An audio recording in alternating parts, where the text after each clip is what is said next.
I know a holiday island about 200 miles south of the Australian mainland that has the most fantastic scenery.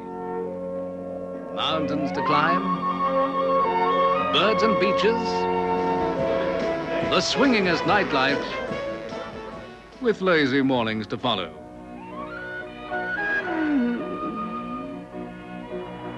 Trout-filled streams, first-class accommodation with all mod cons,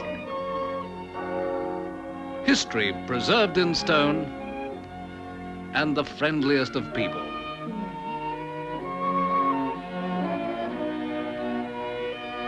But there's another side to this island called Tasmania.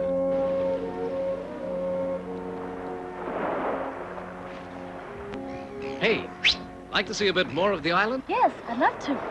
Good. But now look, we'll need 3 other girls. What about her?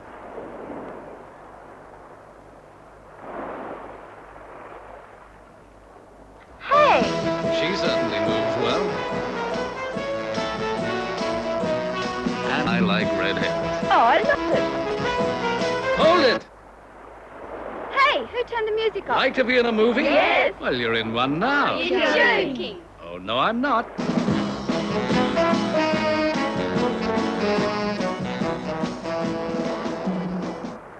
New gear, new location,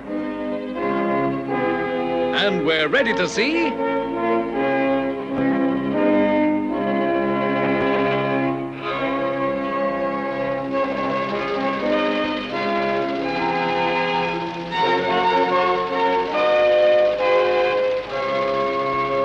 Well, what is this other face of Tasmania? Industry. Let's start with wool and textiles. Ready?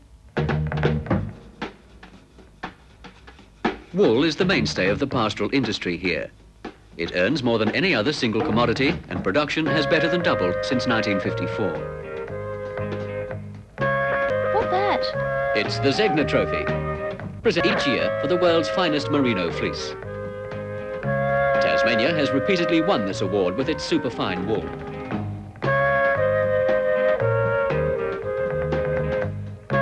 Hey, wait for me. The largest single employer of labour in northern Tasmania produces industrial and domestic woolen yarns. In thousands of Australian homes, busy hands will be knitting this winter using our wool. From blankets and flannel to the upholstery and high-fashion wools, 15% of Australia's woolen fabrics are woven by another local company for the fashion-conscious markets. Colour-conscious too. Today, a new colour becomes high fashion about every 3 weeks.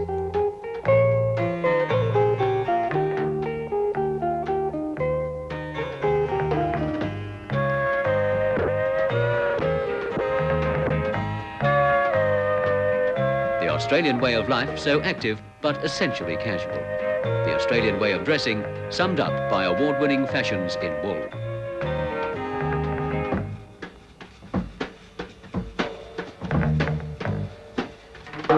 How did you get into the act?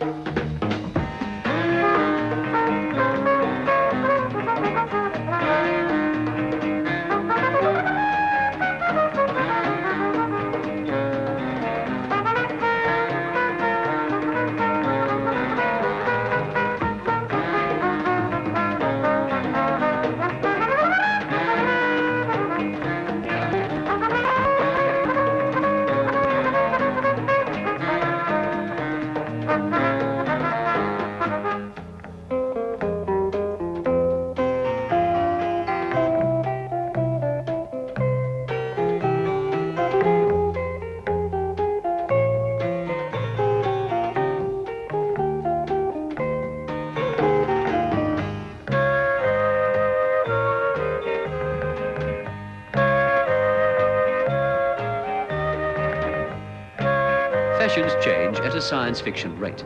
Designers make daring use of colour and cut with the youthful market in view. So the textile industry flourishes.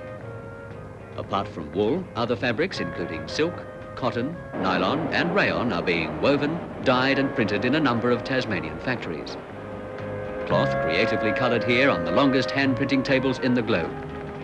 A process that still requires the skill and physical effort of the individual to give the finest results.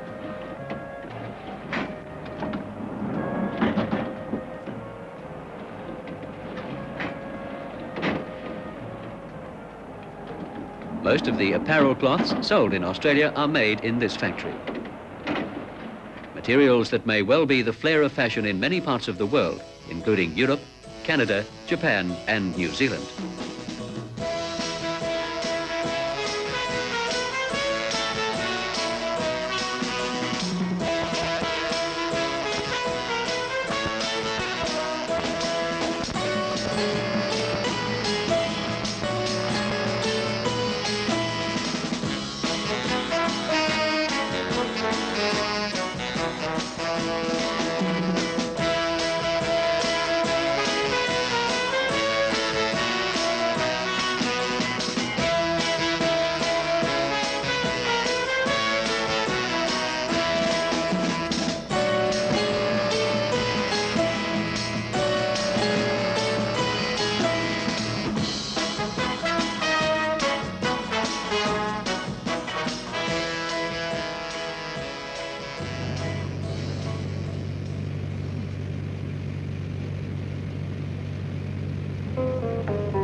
Carpets too take their place with other quality products from Tasmania.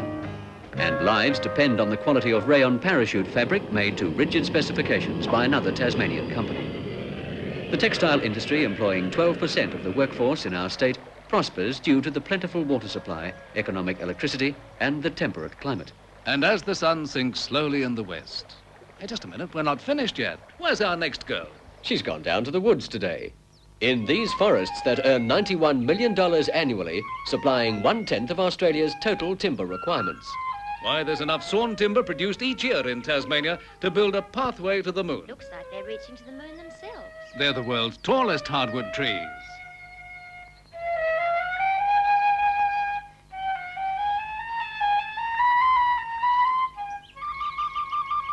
From the earliest days of settlement, timber has been an important factor in the island's economy. Today, an increasingly important export item is flooring timber. The furniture industry, too, is an expanding market for high-grade timbers such as Tasmanian oak, myrtle and blackwood.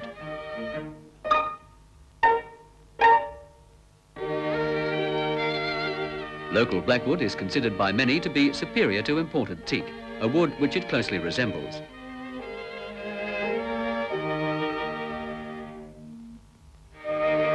Several large furniture manufacturers have now set up production in Tasmania. And I think you're nice too. Fine quality writing papers are made in the northern city of Burnie. Most of the paper is produced entirely from a eucalypt pulp using a soda process, a treatment that was pioneered in this plant.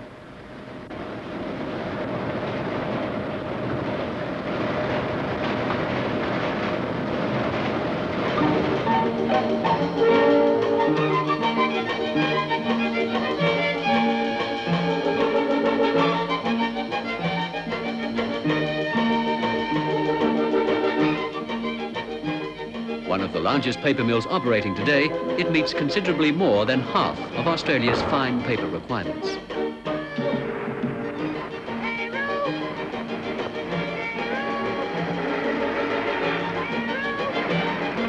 And what would a world be like without headlines?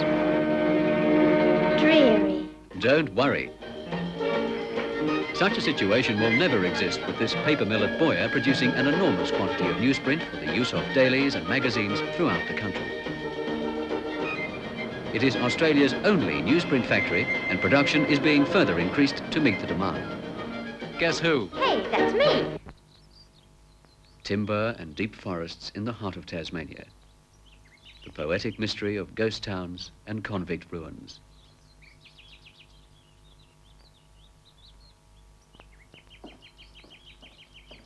However, fresh forest air can bring out the pangs of hunger. Well, maybe we can do something to help.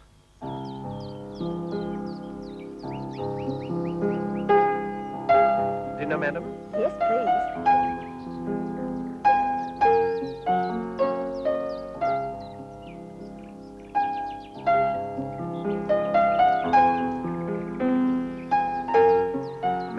best lobster cocktail. It's excellent today. Or perhaps followed with an abalone steak or grilled trout. Were these local seafoods? They are, madam. They come from all around Tasmania. Greatly in demand is the gourmet's delight, delicately flavoured abalone. And equally popular are deep-frozen rock lobster tails. The plentiful supplies of fish from local waters are prepared for export in modern canning centres at the main fishing ports.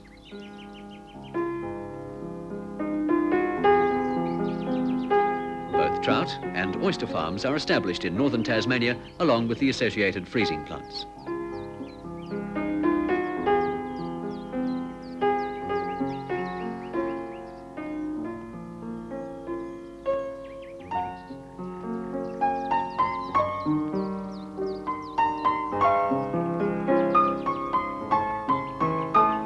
Would you guess that these vegetables have been quick frozen?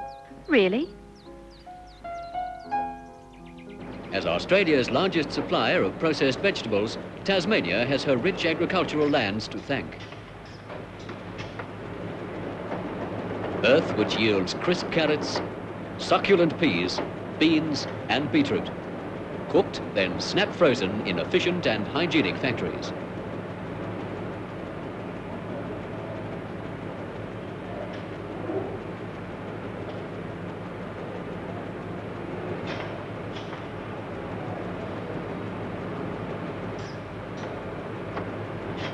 Potatoes, madam? Wow, French fries by the million. Potatoes are peeled, fried, frozen and packed to become a major food product from northern Tasmania.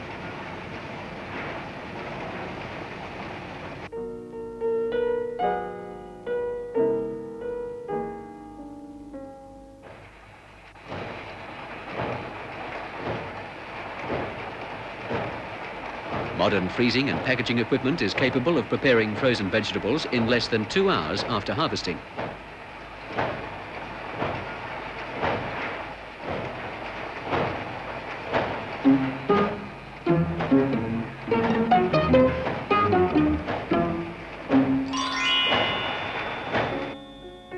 Champagne? No cider, madam. A sparkling cider made from Tasmanian apples is rapidly gaining popularity in Australia. Several types are made at a new Hobart factory, including demi-sec, already appearing on tables in Sydney nightclubs. Your apple pie, madam.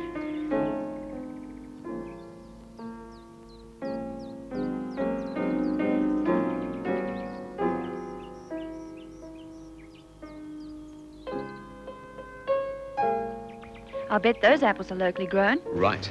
Tasmania's been called the Apple Isle for a dozen decades. Apples baked in pies, preserved or fresh, canned or frozen, always high on the export list.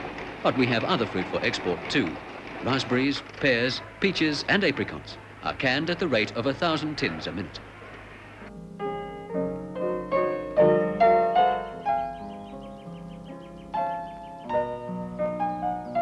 A chocolate with your liqueur, madam.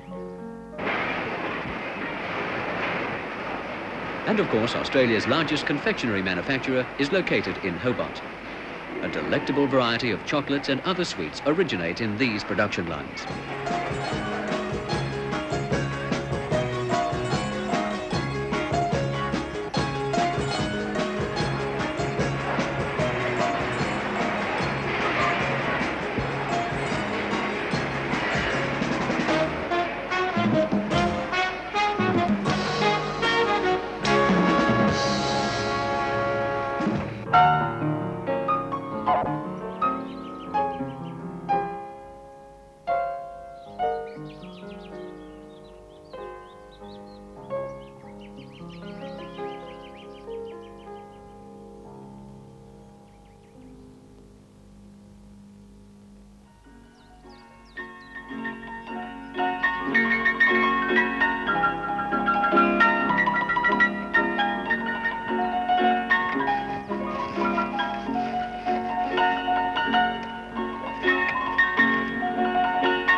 And just what would these old prospectors have thought of the results of their explorations?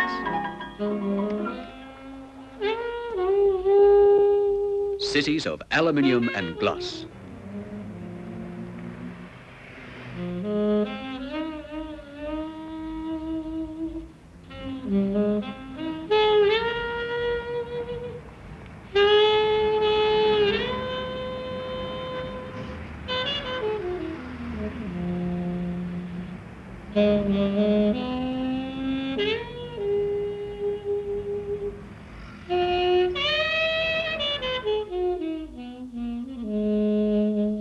Aluminium, today's wonder metal, used in so many ways.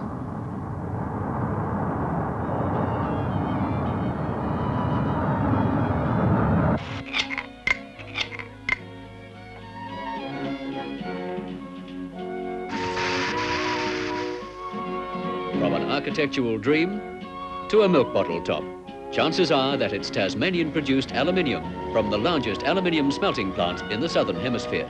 And there's Tasmanian zinc, too. Zinc. Now, what's that used for? Preserving metals, filling a tooth, or casting a toy gun.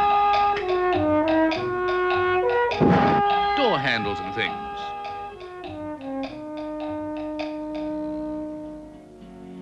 Intricate die-cast parts, like taillight surrounds and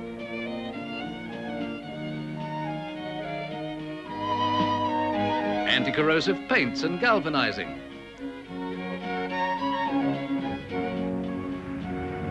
Protecting bridges and fridges.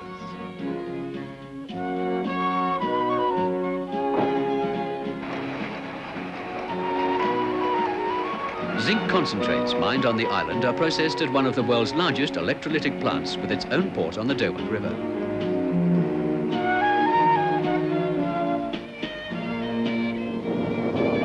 High-carbon ferromanganese is produced at Australia's only plant, located in Tasmania because of the large quantity of electricity required for its production.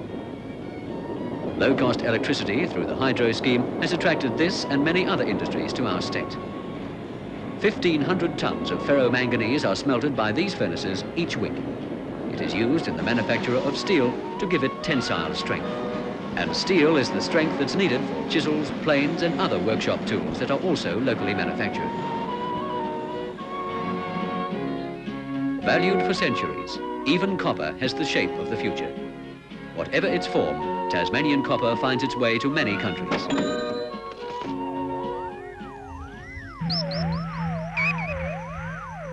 Space and beyond. Metals that make man's conquest of the stars possible include titanium, used in the construction of space capsules. The mineral rutile is its source, and one rutile mine is located at King Island, not far from the Tasmanian coast. And now for the dramatic ending. A small step for man, a giant step for mankind. To coin a phrase. Tasmania today is contributing with its great wealth of mineral ore and processing plants, contributing in an important way to the space age of the 70s.